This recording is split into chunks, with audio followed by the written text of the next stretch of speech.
La team, bonjour. J'espère que vous allez bien, que vous portez bien vos positions. Quant à moi, je vais très bien. Les gars, j'ai lu beaucoup de personnes qui demandent est-ce que le président Ibrahim Traoré peut vraiment nous sortir les preuves qu'Alassane Ouattara a vraiment une base en Côte d'Ivoire pour former les groupes terroristes pour aller attaquer le Burkina Faso. Mais la vidéo que je vais vous montrer ici, c'est une vidéo qui vous prouve déjà à suffisance qu'Alassane Ouattara est bien dans cette optique-là. C'est une vidéo qui prouve à suffisance. Nul besoin d'attendre même que le gouvernement du Burkina mette les preuves sur la place publique. Alassane Ouattara lui-même a déjà démontré à maintes reprises. Lui-même, il l'a dit de manière claire. Je vais vous poser une question.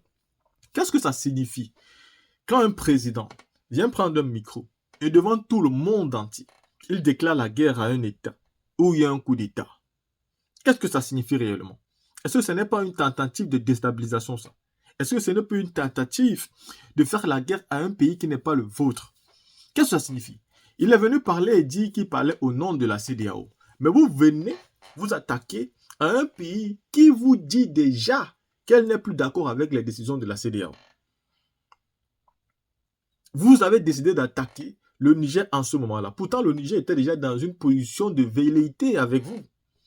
Alassane Ouattara a pris son micro, il a déclaré à Mondovision. Il a même expliqué comment il comptait financer les militaires ivoiriens. Est-ce que ce n'est pas le même Alassane Ouattara dont ces 50 mercenaires ont été retrouvés au Mali? Est-ce que ce n'est pas le même Alassane Ouattara dans sa frontière ivoirienne qu'on a découvert des groupes terroristes se préparant à entrer au Burkina pour déstabiliser ce pays? Tout ceci se passe sous Alassane Ouattara. Ce qu'il faut encore rappeler, c'est que dans le passé, Alassane Ouattara lui-même s'est servi du Burkina pour faire de ce pays une base arrière pour attaquer le régime du président Laurent Gbagbo. Le président Ibrahim Traoré a déjà fait une sortie ici. Il a clairement dit que les gens de sa génération sont tous d'accord que quand le président Gbagbo était au pouvoir, pour eux, le président Gbagbo était le diable. C'était quelqu'un à abattre, c'était quelqu'un qui n'aimait pas les Burkinabés. Et tous les médias étaient préparés à passer cette information. Cette information était tellement répétée qu'elle avait fini par devenir une vérité. Parce que si le mensonge parle beaucoup et que la vérité ne parle jamais, en fin de compte, le mensonge devient la vérité. Et la vérité qui ne parle pas reste ignorée. Elle n'existe même pas. Voilà pourquoi vous allez voir qu'au Mali, le Premier ministre fait le maximum d'efforts de toujours faire des conférences, éduquer et édifier son peuple. C'est nécessaire. Un peuple qui a été aliéné pendant plus de 2000 ans. Ce n'est pas évident. On a toujours tué nos hauts dirigeants, des personnes qui étaient prêtes à tout. Nous n'avons absolument rien fait. Aujourd'hui, les choses ont changé. Vous ne pouvez plus venir tuer Ibrahim Traoré facilement. Et il est important de ne pas faire la politique politicienne des politiciens. Il est important de faire la politique des militaires. Et la politique des militaires, c'est de dire les choses clairement sans détour. Je ne sais pas pourquoi ça choque les gens que le président Ibrahim Traoré parle comme ça sans détour. Nous sommes heureux. Nous avons toujours voulu avoir des présidents comme ça. Enfin, nous les avons. La team, écoutez l'ensemble de cette vidéo aussi. Et dites-moi si ce n'est pas assez suffisant pour démontrer qu'Alassane Ouattara est vraiment le chef rebelle de tous les rebelles qui veulent déstabiliser le Burkina. Nous ne voulons plus nous inscrire dans cette diplomatie mensongère. Nous avons, dans une interview, parlé du régime ivoirien. Certains Burkinabés sont montés sur leurs chevaux et critiqués. Je le dis, j'insiste et je persiste. Nous n'avons rien contre le peuple ivoirien, mais nous avons quelque chose avec ceux qui dirigent la Côte d'Ivoire.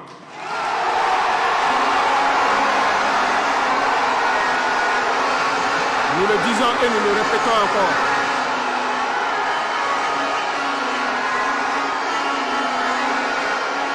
Laissez-moi vous dire quelque chose. Permettez-moi de vous dire quelque chose. Il y a bel et bien à Abidjan un centre des opérations pour déstabiliser notre pays. Personne ne peut le nier et nous vous ferons les preuves dans les jours suivants. Nous vous montrerons des preuves physiques.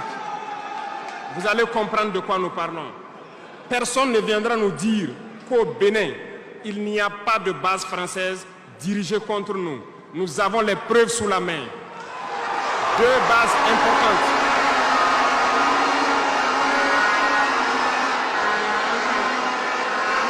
Nul ne peut le contester. Et je les mets au défi. Et nous n'avons rien contre le peuple béninois. Là, nous avons un problème avec la politique des dirigeants béninois. Et nous le disons haut et fort encore. Dans cette diplomatie, nous avons décidé de dire la vérité. Il y a bel et bien deux bases, une vers Kandi et l'autre en allant vers Porga ou je ne sais pas quelle localité.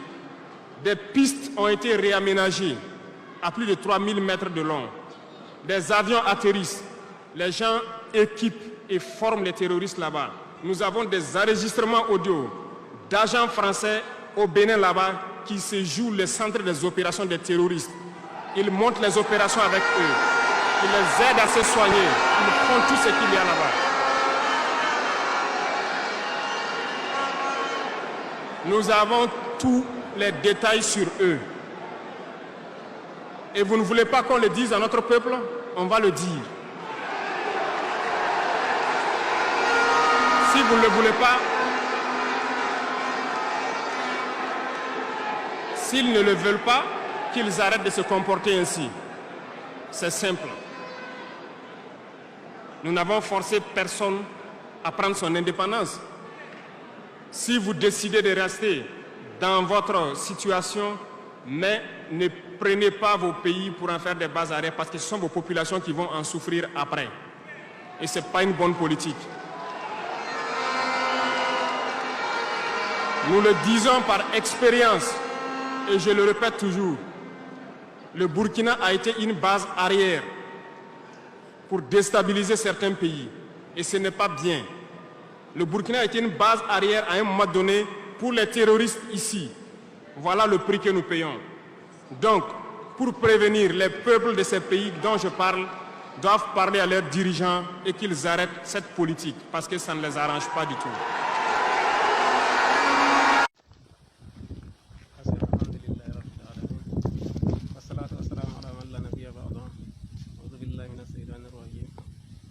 Nous allons faire cette lettre adressée au gouvernement du Burkina, le président Ibrahim Traoré. Il n'a qu'à savoir, et il n'a qu'à savoir encore, ce qu'il est en train de faire, c'est pour nuire le Burkina Faso. Appeler toutes les populations à prendre des armes, être des combattants, ça c'est pour nuire le gouvernement. Et ça c'est pour nuire le pays. Le civil qu'on attrape et qu'il est en train d'aider le gouvernement, même 5 francs, qu'il donne au gouvernement. Ou il a le numéro qu'on a donné d'appeler. S'il voit un terroriste, il n'a qu'à appeler ces numéros-là. Si on te voit, on va te tuer. Dans un village où on vient, si on trouve quelqu'un, ou si on voit même un seul arme là-bas, tout le village, on va tuer tout ce qu'on voit là-bas. Si on voit quelqu'un là-bas, on va le tuer, tout le village. Donc c'est qu'on a à vous dire. N'écoutez pas ce que le chien là qui est en train de vous dire. Il vous ment. Vous les peuples du Burkina, on vous aime. Si vous vous aimez, n'écoutez pas cela.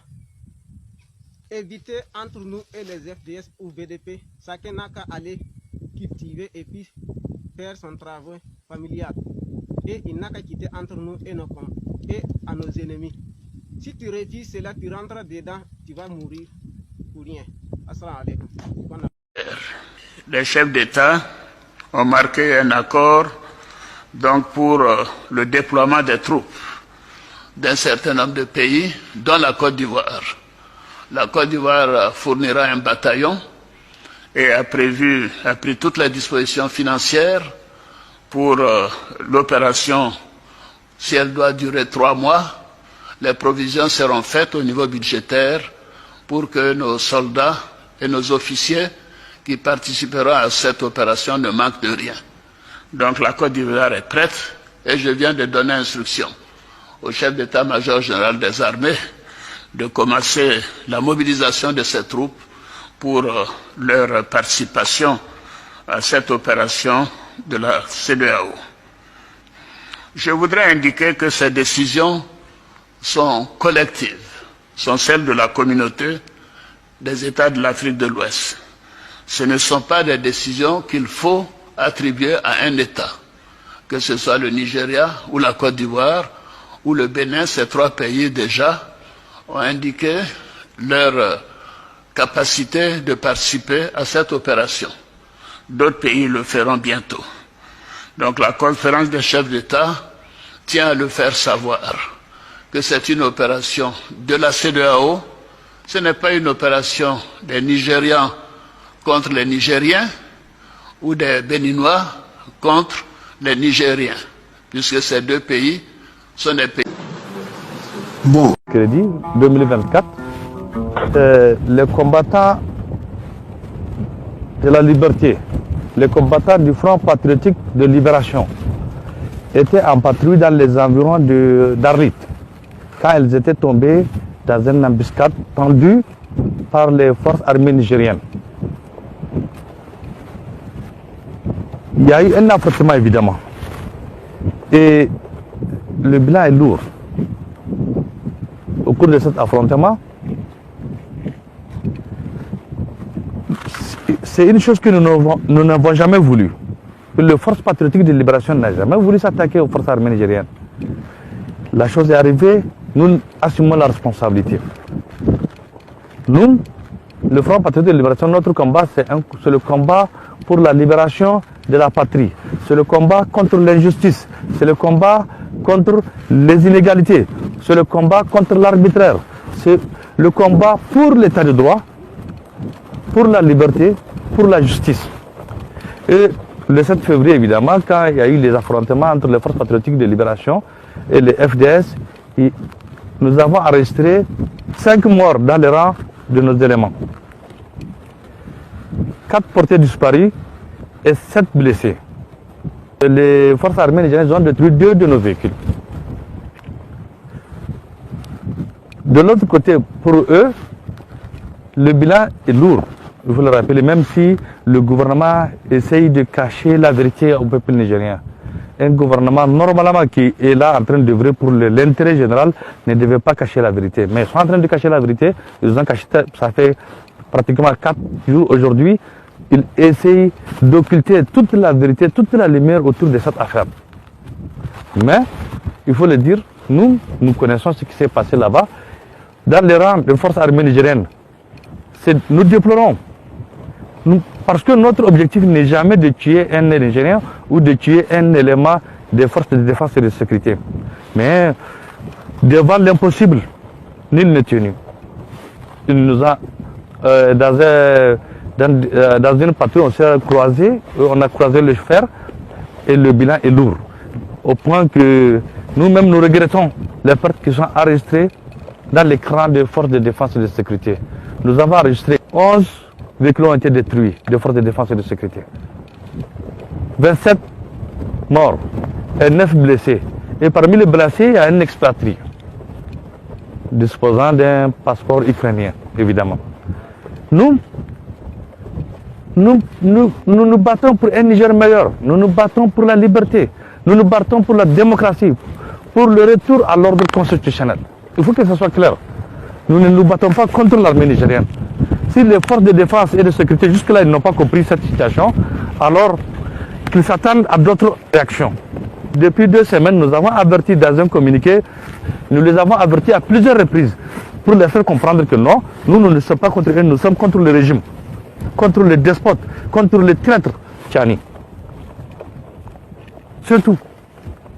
Et nous voulons, s'ils ne veulent pas qu'il y ait un BD100 entre nous, Nigériens, alors ils doivent faire ce qu'il faut faire, c'est tout. Et ce qu'ils doivent faire, c'est quoi? C'est de déposer Tchani, de lui faire coup d'état, de le chasser. S'ils ne sont pas capables de faire, nous sommes là et nous créerons, nous nous battrons jusqu'au dernier combattant. Le 7 février, nous avons arrêté nos premiers martyrs. Ils sont au nombre de 5. Nous ne l'oublierons jamais et nous prions pour le repos de leur âme. Tout comme nos frères des forces de défense et de sécurité qui sont décédés le 27, les 27 qui sont décédés dans l'accrochage. Nous prions aussi que Dieu, que leur âme repose en paix. Parce que dans tous les cas, nous savons que nous luttons pour la démocratie, nous luttons pour la vérité, nous luttons pour l'état de droit et le retour à l'ordre constitutionnel. Et tout ce qui les lie, les Nigériens, c'est seulement la Constitution. Et quand quelqu'un, parce qu'il dispose des armes, il est capable de, il pense que faire un coup d'État et venir au pouvoir, alors nous-mêmes nous disposons des armes et nous pouvons essayer. La solution se trouve dans le fait de faire des partis, de faire partir Tchani et de faire un vrai coup d'État. Voilà ce que nous voulons. Un vrai coup d'État ou la guerre. Point à la ligne. C'est tout ce que nous voulons. Pas un coup d'État, genre Tchani, un traître. Depuis 2017, moi personnellement, j'étais à la Révolution démocratique. Depuis 2017, nous avons demandé à Tchani, nous avons demandé à l'armée nigérienne de faire coup d'État. Tchani était le commandant de garde présidentielle. Il n'a pas fait. Il a fait 10 ans avec Issoufou. Pendant 10 ans, Issoufou a pillé ce pays. Il a humilié les Nigériens. Il a pillé le trésor public. Ce que Issoufou a fait au Nigériens ou au Niger, personne n'a fait. Aucun leader n'a fait au Niger. Mais on l'a laissé. Tchani, quand même, il a cautionné et il était coupable de cette situation. Et aujourd'hui, ça n'a aucun prétexte parce qu'il dispose des armes, parce que Issoufou lui donne un ordre qu'il vienne faire un coup d'État. Ça ne va pas passer. Nous n'accepterons pas. Et nous ferons tout pour que ce coup d'État échoue. Il faudrait que ce soit très clair. Les Nigériens, vous êtes, chaque Nigérien est devant sa responsabilité. Beaucoup ont applaudi et après ils se sont désillusionnés. Ils ont pensé que c'était un vrai coup d'État, mais non. C'était un coup d'État téléguidé, télécommandé par Mohamed Issoufou. Donc, la responsabilité de chaque citoyen, de chaque vrai patriote, c'est de se battre. Et nous, pour vous montrer que nous sommes en train de nous battre, nous sommes prêts à nous sacrifier pour la République. Nous n'attendons rien. Tout ce que nous attendons de notre patrie, c'est la liberté, c'est la démocratie, c'est l'état de droit, la justice. Point à la ligne. Et nous nous battons pour ces valeurs. Parce que c'est tout ce qui nous lie, nous, Nigériens. Autrement, je ne vois pas pourquoi quelqu'un, parce que qui dispose des armes, il va venir un matin renverser un président. Nous ne comprenons pas ça. Même si par ailleurs nous avons demandé, nous avons appelé les forces nigériennes, armées nigériennes à faire un coup d'État à Issoufou. Parce qu'effectivement, Issoufou c'était le mal du Niger. Et il restera le mal du Niger. Et jusque-là, c'est lui qui cause des dégâts au peuple nigérien et au Niger. Alors pourquoi on va se laisser manipuler par un individu? Maintenant, je vais m'adresser particulièrement à nos frères des forces de défense et de sécurité, qu'ils soient de l'armée, qu'ils soient de la garde, qu'ils soient de la police. Nous ne sommes pas leurs ennemis. Ils ne sont pas nos ennemis. Il faut que ça soit très clair. Nous sommes contre ce coup d'État, nous sommes contre ce régime de Tchani. Si vous voulez que nous cautionnons, faites un vrai coup d'État, point à la ligne. En dehors de... S'ils ne sont pas capables de faire un coup d'État, alors nous ne croiserons pas les bras et nous essayerons de nous battre avec les moyens dont nous disposons. Il faudrait que ça soit très clair. Beaucoup pensent que c'est une affaire de montagnes là-bas de la frontière du Libye. Bon, pensez ça et dormez, vous allez voir. Nous nous battrons. Et chaque matin que Dieu fait, à partir d'aujourd'hui, chaque matin, parce que nous n'avons pas voulu accrocher les hostilités, pensant que les militaires prendront leurs responsabilités, mais ils n'ont pas pris leurs responsabilités. On a toujours pensé qu'ils allaient prendre leurs responsabilités. Parce que Tchani est tout sauf, le coup d'État de Tchani est tout sauf un coup d'État. Et tout sauf un coup d'État, je rappelle. Alors, chaque Nigérien s'assume. Chaque Nigérien prend sa responsabilité. Et défendons la vérité ensemble. C'est tout ce que nous voulons. Et la vérité, c'est pas Tchani.